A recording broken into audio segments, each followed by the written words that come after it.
Welcome back into the podcast. Today we have Danny Miranda, who is one of my absolute favorite podcasters, and I am motivated by his passion for podcasting. Danny, welcome to the show. Buster, thank you for having me. I'm really honored and grateful that you asked me to be on this, and I'm excited for whatever we're going to talk about today. Of course, man. We were just talking about this before, but how bright the future is of online podcasting. What got you so motivated about it? Well, what got me into it to start was I started having these incredible phone conversations with people on Twitter. So I put out on Twitter in July of 2020, who wants to talk on the phone? And then I had 20 phenomenal conversations with people. And I was like, I got to record this. And then I started saying to myself, what is a recorded conversation? Oh, that's just a podcast. And so from there, I just fell in love with the medium.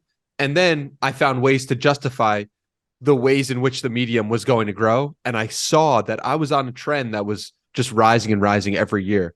So that's kind of like my origin into podcasting. But for me, the reason why I think it's going to explode is like you look at the radio, the percentage of Americans who listen to the radio every day over the age of 13 is 83% last year. But for podcast, that was only 18%. And it's like one's growing and the other's declining rapidly. So that's kind of why I'm like, all right, well, there's something to pay attention to here. And I'm excited to be a part of that movement. I'm totally with you. I think it's a way to scale value in conversation, right? Like we just had a great chat right before we came on. I sort of wish it was recorded, but yeah. Now we're here, we're talking about this stuff, and a bunch of people may learn something that could change their lives in 2023 and 2033 and 2053, and that's a beautiful thing, man. But why do you think most people stop podcasting after 3 episodes? Like traditionally and statistically, most podcasts do not work. They do not make it. It is almost an impossible medium to succeed at. So while everything you just said is true, why do you think that is also true? I think because it's really hard to keep going on something when you're not externally winning. Like even for me, I'm doing 100 episodes, and my 101st episode, I'm saying to myself, okay, like where's the audience? Like, well, how come no one's really listening? Like I'm getting feedback here and there. And I had Gary Vaynerchuk on my show, episode 39, but it's not like that many people cared. So I could understand why people stop after 3 episodes or 20, because I was like, I had done 100 and I was like, I don't know if this is for me. But I think it's just a matter of asking yourself like why you're doing it. For me, it was like, why am I doing it? Oh, I like having conversations with people. Okay, keep going. You're going to have those conversations regardless. So you might as well, put it out there, especially with the belief of the industry growing. And, the people who have done the best in it, take Joe Rogan, for example, right? He was doing it so long before anybody was podcasting. And that's why he can have, a guest that most people don't know, and he can introduce them to everybody and people can enjoy it.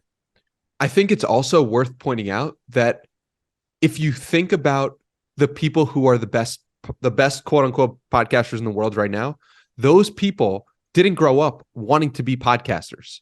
There's an entire generation of people now who want to be podcasters, and those people haven't made their way through the ranks of life yet.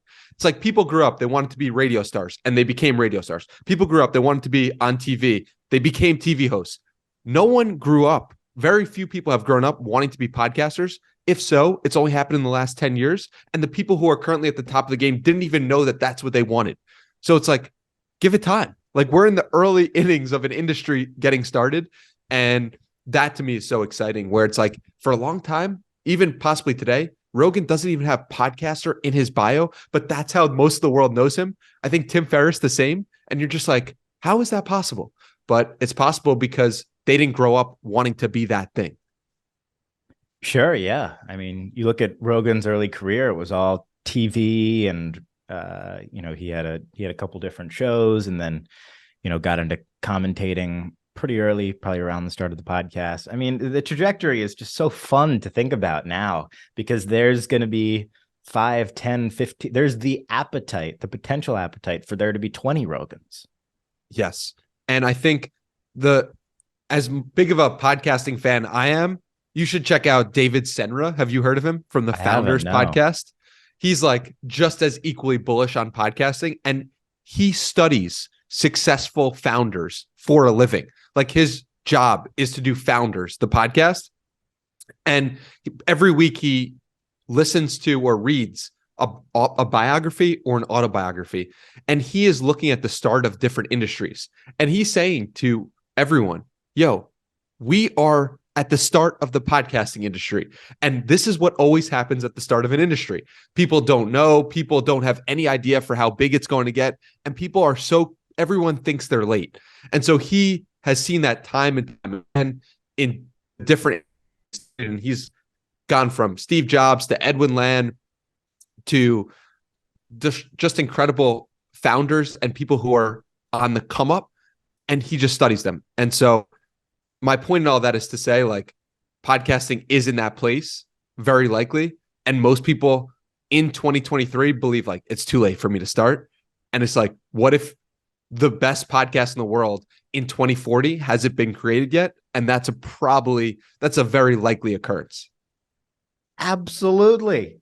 100%. My prediction on podcasts is that the podcasters themselves become the biggest VCs, the biggest entrepreneurs, some of the wealthiest people in the world. And I believe that because the dynamic of having an audience of a long form conversation enables you to teach and talk about products and industries in a nuanced way that you can't do in any other medium. And there are going to be equity exchanges for access to that. And that's basically how it's played out in private with Rogan, but sort of publicly as well. And I think that's going to play out very publicly with a lot of other people. I couldn't agree more. And what really hit home for me was John Shahidi are you familiar with John Shahidi of the Nelk Boys manager? Oh, yeah, sure. Yeah. So he was talking to Casey Adams on a podcast about how he believes that podcasts are like going to be social media profiles. That's how we're going to look at them. And everybody's going to have a podcast. And the biggest podcasters will have podcast networks. And you already see that with LeBron and KD creating their own podcast networks. I think Full Send has their own. Tiny Meat Gang has their own in Cody Ko and Noah. So that was an interesting prediction. Never thought about podcasts as social media profiles where everyone in the world has one. But that's pretty cool considering there's currently only 4 million podcasts out there and only 400,000 active ones, meaning they have posted in the last 90 days and they have more than 10 episodes. Interesting. That's a great statistic. It's going to be really interesting to see play out. I feel like the biggest distinction for podcasts is how are they able to turn their long form into medium, short, and micro content. And the value of a network, if they can do that well, I mean, that's incredible. And who better to do it than somebody who has a very successful podcast? So that makes sense. But definitely it's I imagine, and I've never done this, but developing somebody else's podcast is like an angel investment. Most fail, but you're betting that one of them succeeds. I'm curious what the statistics through those podcast networks are in terms of have any reached maturity. Why do you think celebrity podcasts don't really work out? I don't know, because I don't pay too much attention to celebrities in general, but I know like Logan Paul to me is a celebrity. And his podcast has turned out pretty well. Yeah, he's the best. He's the best. I love that guy. But you mean like Obama and Bruce Springsteen or stuff like that? I feel like the biggest news in podcasting is like these celebrity deals, when in reality, I think like people like you and people like Logan and people like Nelk are actually the biggest deal because they're doing it because they love it. Yeah, I think the passion for it comes through and the excitement for the conversation comes through. And if you don't have that, and also like they're probably taught, the celebrities have been taught to live in a TV world. So if I had to guess, they are basing what they're saying, how they're saying it in a articulated way that people can kind of tell is BS. And so because of that, people are tuning out and they're like, this isn't real. This isn't authentic. This isn't true. And the people who are here are only here because they want to grab some money, not here because they want to actually enjoy the conversation. I don't know if that's true because I haven't listened to any, but that would be I think that says it all right there. I think that says it all. How do you go about your research? Where do you like to look? Are there any like nooks and crannies of the internet, that you're looking for? So my research process is pretty simple. It's 3 different things. It's one, listening to at least 1 or 2 episodes of the guest that I'm about to have on before they come on. This gives me a sense for their speaking cadence, any interesting insights or nuggets that they haven't really mentioned elsewhere, or where the host wants to get it along to the next point. So that's kind of something I think about. And then the other thing is like going deep on their Twitter or social media profile. A lot of the people I talk to are big on Twitter or have Twitter presences, meaning they've tweeted for a long time their thoughts. So I go back on that. I use a plugin called Tweemex that's available on Chrome, where you can just look at someone's most popular tweets. So that's super helpful. But then I also go to the 3rd page or the 7th page of Google. And one interesting thing that I got from Sean Evans of Hot Ones is I look up the person's name on Google with their hometown. I've heard him say that. Yeah.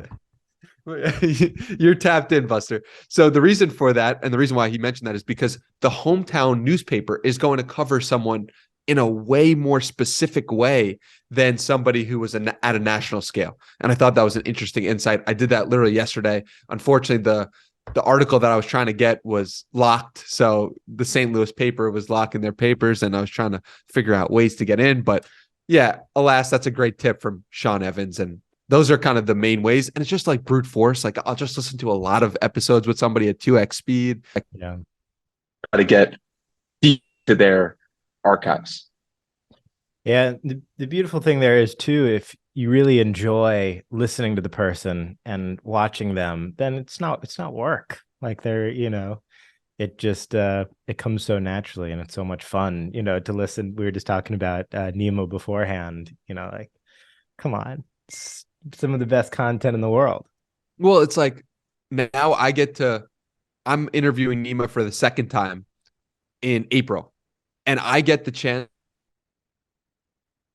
and just hear him go through your episode and hear him go through other stuff. I'm like, this is my job. Like, this is what I get to do. Like, it seems like a cheat code to life. It's like, I would listen to this anyway. So, yeah. Well, that's from, I'm sure you've had a similar experience. I feel like the most successful people do what they would do if they didn't have to do anything, which is what they do. Yes. Well, that's what allows them to work so hard, is the fact that it looks like hard work to other people. But to me, I'm like, what do you mean? I'm putting out 3 episodes a week. That's a lot to you. Like I'm just following my own curiosities. And if I didn't have to produce these episodes, we could do 5 a week, So it's like, right. I love doing it. Right. 100%. How do you think about, not burning out? Because even for things that like I love, there are definitely times where I love them less. Like, for example, this happened, with basketball 2 years ago. I started this sports media company called Hoops Nation, started at like freaking 14 years old, just grinded all the way through high school, built it up. And then by the time I was 20, I was like, I don't want to be posting, sports content and basketball content. So I hired a team, and it's been outsourced ever since. And ever since I stepped away, I've fallen back in love with it. And now I enjoy like hopping in on things and doing things. And, I think about that experience in a lot of other industries, and I try to think about how to prevent that, because it's a very long tail thing. Like I feel like that happens after like 3 to 5 years, not front ended like that. So how do you think about, preventing things like that? Yeah. Well, when you were 14 years old, in what year? 2014. 2014. Okay. So in 2010, I started a Knicks blog, a New York Knicks blog. Amazing. And I went to media day in 2010, and people were like, what the hell? This kid is 15 years old. He should be in school. What's going on? I'm interviewing Amari Stoudemire sitting across the table from him. And he's asking me like, why are you here? Like, what's going on? And I just had this blog and built it up. But by 2011, when the NBA lockout happened, I was just burnt out of it. I was like, yo, I can't do this anymore. Like, I just want to be a normal kid. Mm-hmm. And I saw the path to being on ESPN or like doing journalism, sports journalism forever, but I didn't like feel called to do that in my heart. So for me, I know what you mean by burnout, and I definitely got burnt out of writing the Knicks blog. And I don't know. I think that you just have to constantly ask yourself and check in with yourself. Like, am I enjoying what I'm doing? Is this giving me joy? Am I getting energy from it, even if it's draining? Like, when you sign up for doing your passion, you're probably going to work harder than you ever have before. Like, because there's a lot of people who probably have that similar passion. And so, I think that burning out is part of whatever you're doing. If you're going to go so unbalanced in work and life, like I'm so unbalanced with podcasting, like it's all I think about. So I'm sure I'll push it too far, but then I'll know my limits, and then I'll be like, all right, I can come back to reality. So Yeah, that's how I think about it. I'm with you. I definitely think the answer is burnout and then figure it out after that. Like, you got to push yourself to find out, your potential. And then, you burn out, but then it comes back. Like, if you really love it, it always comes back to you, Yeah. Did you feel that way when did you start feeling it come back after you're 20, when you were posting the sports content? Probably after like a year of it being totally on autopilot, like all the Gotcha. platforms, basically everything. And then I was like, because I forget things that I do all the time. Yep, same. And it's like some days it's like, oh yeah, I do own that basketball media company. That's great. Like, that's awesome. And then I'll like text the team. Well, that speaks to how well you put systems in place. I mean, that reminds me of Tim Ferriss's 4-Hour Work Week, which everyone should check out if they're an entrepreneur. And I need to reread it myself. But it's like having the systems in place so that you can just be away and you could be on vacation and no one would know and no one would care. Like, that's a whole new level of leverage. And so hats off to you for achieving that. Well, thanks, man. I definitely got lucky thanks to the team. So credit to them. But yeah, I think the interesting thing about podcasting, and I'm curious your opinion if you've like looked into the AI voice models and things like that. I sort of see a road to outsourcing your own podcast. Is that something that you've thought about? Yeah, so not yet. And I know I see what you're talking about as well, where it's like you could create your voice and you could just write things and it'll be in your voice. And I don't know. The whole thing just makes me pause for a second. And I also think that we're typically very poor predictors of where the world is going and how the technology will change. For example, like in 2000, like people could imagine that Twitter was going to exist. That wasn't an unimaginable way to think. But before Twitter in 2006, no one was like, all right, let's just have status updates be the thing. That happened from Facebook. And so similarly with AI, I think that we just don't know how it will actually change everything. And so I'm just trying to remain open to all the possibilities, but not try to imagine the world that will happen before it actually does, if that makes sense. Sure. Yeah. I mean, with anything super powerful, there's going to be a billion opinions and a billion bubbles, like, with the .com bubbles or NFT bubbles or whatever the heck it is, right? But how it actually plays out is going to be nuanced and different, and even the result will probably be different to what people think at the time. So I'm excited. I'm very excited because a guy who I do a bunch of work with sent me a voice memo yesterday, and I responded, and then he was like, "That wasn't me," and I was like, "Get the hell out of here." What do you mean it wasn't you? And he's like, here's the site, like the AI site that I recreated my voice with. And I was just like, what is it? So that I'm in the process of cloning my own voice. I feel like, and everybody's talking about how this is going to be big in content. I don't see it that way because there's an authenticity gap. When I see things being written by ChatGPT on LinkedIn and Twitter, I actually look at the person as like, oh, you took the shortcut. I'm not interested in what, I'll ask ChatGPT myself. I don't need you to ask it for me. Yeah. Yeah. In a world where AI becomes more and more prominent, we actually value the human being and the connection to the human being even more. We know that when I know when I hit Joe Rogan's Spotify link and I'm listening to his podcast, it's actually him. That's what I'm believing. And that's what I'm thinking. And even if there was an AI version of Joe Rogan and Steve Jobs talking, I clicked it and I'm like, not as interested in it. Maybe because it's not good enough yet. But I think in a world where anyone can create anything, what we value actually is the connection to the human being. That's my hot take on the AI coming up into the world. I definitely think properly verified personalities will only continue to rise, because it's going to be like, the blockchain, in the sense that you want to verify that Joe Rogan is Joe Rogan. And I think that's going to go up in value. It's like when I saw the other day that Instagram's giving out verifications to everybody. I'm like, okay. But the usernames now are going to be more valuable, because that'll be the way to properly identify people. There's always going to be a way to, figure out who is who and properly authenticate that. And people love authentic personalities. So I think I'm with you. Yeah. Well, it's so interesting. Like, I wonder if people would have realized how much of a status symbol blue check marks would have been when they first got introduced into society. Like, oh, this is going to be something that people want and that people value. Like, I wonder, like, if who knew at what time, when people knew. Obviously, people realized it at different times that a blue check mark was a status symbol, but like, who was the first person to be like, yo, like, that is cool, or we should do that? This stuff fascinates me.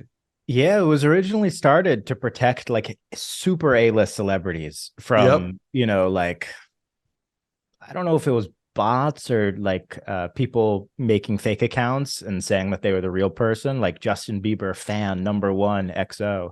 There were a lot of those back in the day.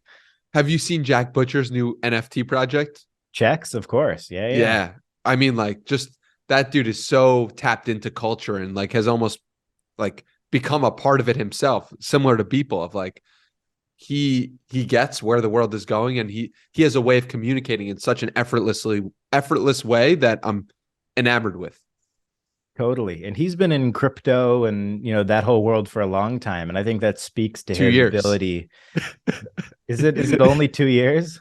Yeah, I think so. But it feels like a long time. I'm with you. I'm so with you. Like, he is an NFT veteran. And I remember him stumbling upon NFTs on Twitter, being like, I don't know what this is, but this seems like it's working. I'm just like, what is going on? This is so wild. It's cool to see which personal brands, and which people who are doing different things, it's just fun to watch the connections they make in real time. I saw the fella, I think his name's Caleb, who does the New York or the rent videos, like, hey, how much is your rent? And I saw him put out an interesting tweet, which was just like, look at old TV shows and remake them in the TikTok or online medium. I think that's genius. And I feel like a lot of people are doing that well without even realizing it. It's like, I saw my friend Tejas, who's pretty big on TikTok, talk about how when you think about the man on the street videos of 20 or 30 years ago and how that's being recreated on TikTok with people going up to people, you're just like, oh, there is an origin for all this stuff. And it's like, I think that's just like such a great nugget for creators to take away, is just like just think about the past and read old books and watch old movies and like see what actually worked and what hits you in this moment. Because if you can create that in the modern way, this is just a talk show, but we're doing it more authentically and more real. Like, when I was listening to an episode of you last night, I listened to the Zoom recording while you left the Zoom recording in the episode. And I'm like, I love that. it's authentic. It's real. It feels like, oh, I'm just going on a Zoom call. And so I'm like, there's something interesting about that, how it's just being all recreated. That's so funny. So you think the podcast medium is talk shows? Is that what you think it is? Or do you think it's like Howard Stern radio? Like, what do you think podcasts are? Yeah, I think that's talk shows plus radio. I mean, have you seen the video that Joe Rogan of discovering podcasts? I tweeted about it last week or 2 weeks ago. And it's like, he's like, we just need to do more of this. It's like 2007. And he's on Tom Green's show. And he's like, dude, this is the future. And I don't know. It's not. And Tom Green is discussing it. It's like, Tom Green's like, this is not a talk show. This is not internet. This is not radio. This is just a combination of it all. And of course, it was like Rogan discovered the light bulb in that moment. That's what it seemed like. Yeah, it's true. Do you think Rogan's the most, powerful person in media? Yes. And he's the deepest connection. He's the deepest connection with the most amount of people. And that speaks to the value of podcasting, I guess. Yeah. It's wide and it's also deep. And the problem is, and the advantage for him is like, when people view you as a friend and want to spend an hour with you, they're going to spend 100 hours with you potentially. Like if they listen to the first one and they like it, and they listen to the second one and they like it, they're in. Like, you're in as a friend. If you can get someone to listen to 2 or 3 episodes, you're connected with them. And this guy, John Fio, I just had this really interesting insight about Fio's number, is what he calls it. So Dunbar's number is like, in ancient human beings, we would have space for 150 people in our tribe. And he says, okay, that's great. But Fio's number is, in the current modern world, you're going to have 150 people, creators that you accept in your mind as friends. And so everything you do should be to try to be someone's best friend and to try to be in that 150. And so if you think about it, a lot of people are building out their 150 right now, and they don't even realize it. And so that's not to say we can't update our 150 all the time, and that in 2030, someone could have their 150 now, and then in 2030, someone could be like, oh, like I'll take this guy out and put this guy in. Like, but it's interesting way to think about. We have room for only 150 people in our head. And if you think about that for creators, it creates a different mindset for creating. It's really interesting because we all follow, like, I don't know how many people I follow, like 2,000 people on Instagram. Like, yeah. What the hell am I doing? But yeah, 150. I don't know if that's a lot or a little. Sort of a interesting number to distinguish, because if you've ever talked to a room of 150 people, it's a lot of people. But obviously in social media terms, it feels like there's nobody there. Well, it's so fascinating because it's like, how many different people do you click their stories for? Is it over 150? Is it under 150? Is it around 150? Like, I'd be curious to like see my own stats on that. I don't know. It's probably around 100. Maybe I feel like it's less than 150. Yeah, I feel like it's less as well. That's interesting. Yeah. It's going to be fun to watch how all these worlds play out. But podcasting, those who stay consistent, have fun. One thing that I loved hearing, I think it was from the guy Nas Daily, and he said that there are infinitely more stories in the world that haven't been told than there are people to tell them. Yes.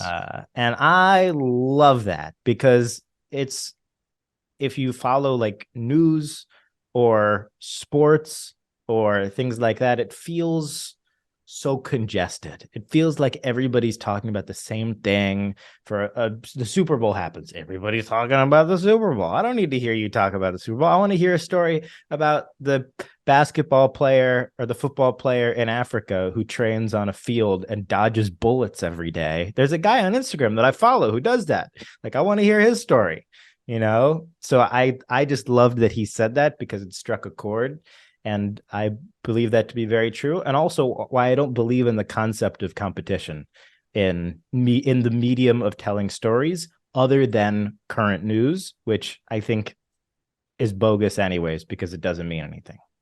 Yes, absolutely. And that's why the ability to have a filter is so important. And the ability to be able to identify those stories is really where all the juice lies. It's like your ability to type out prompts in ChatGPT is great, but your ability to find somebody on the street and be like, that's a story that I want to tell. I mean, I remember in 2019 saying to myself, going to yoga for the first time, and this teacher was phenomenal. Like, this woman was such an amazing human being, had so much empathy, love, and was like so great. The things she would say would always make me think. And I remember thinking to myself, I wish I could tell the story, her story, to more people. And now I have a podcast, and it's like, I should send an email to that woman and have her on my podcast. And I will now, because of this conversation. But it's like, you have to, when you're in the business of telling stories, you just have to always be, your eyes always have to be out. You have to ask your Uber driver, what's the most interesting thing you did today? Or like, why did you decide to do this? And like, be on the lookout. I think that's a very useful practice, because you never know where the best story is really going to come from. Speaking of Uber driver, on my way to LA last week, I had an Indian Uber driver and we were just talking about cricket. And then I was like, and I texted myself while we were having it, I'm like, I have to make a video on how cricket is bigger than baseball, basketball, and football combined. And I'm going to probably do that, today or tomorrow or whatever. But, it's so true. And I feel like more people are also in the business of storytelling than realize. Everybody in marketing, in creative, in content, in sports, in basically every industry is actually storytelling when you boil it down. Dude, law, doctors, they're storytellers as well.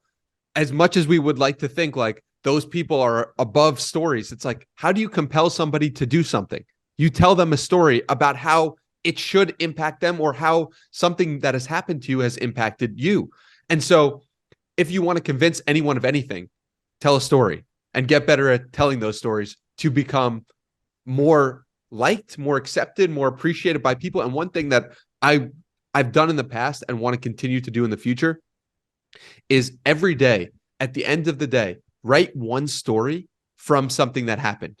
And so at the end of every day, I'm just like, in my notes, okay, yesterday I went to a sauna and I had a great time and met a random girl. Okay, like, write that down. Like, just write down random stories, and you'll have a better time in life, because not only will you remember them, but you'll be able to tell them better in the future. And it's a skill that I think I constantly want to get better and better at, because I've seen how valuable it is. Yeah. Something I always admired about, a few friends in particular was just how they're able to talk to anybody at any time. Like, there are those people who will just talk to like the random girl, guy, grandfather in the coffee shop. Like, I used to not be that guy at all, but slowly over time you can become that. And it's really fun. What changed? Just being around enough people that did it. And I was like, all right, it's not so bad. Becoming more confident in yourself as you get older. Like, it's a very different dynamic at 17 with acne, than at 22. Like, there are just things about growing up that make it easier as well.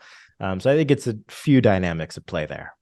For me, it was doing the podcast made me more comfortable with myself, because I was seeing myself in the rooms with all these people that I look up to and admire still. And I'm like, oh, I can ask them questions. And if I'm asking a billionaire a question and it's changing the way he thinks, like, why should I be uncomfortable in any situation?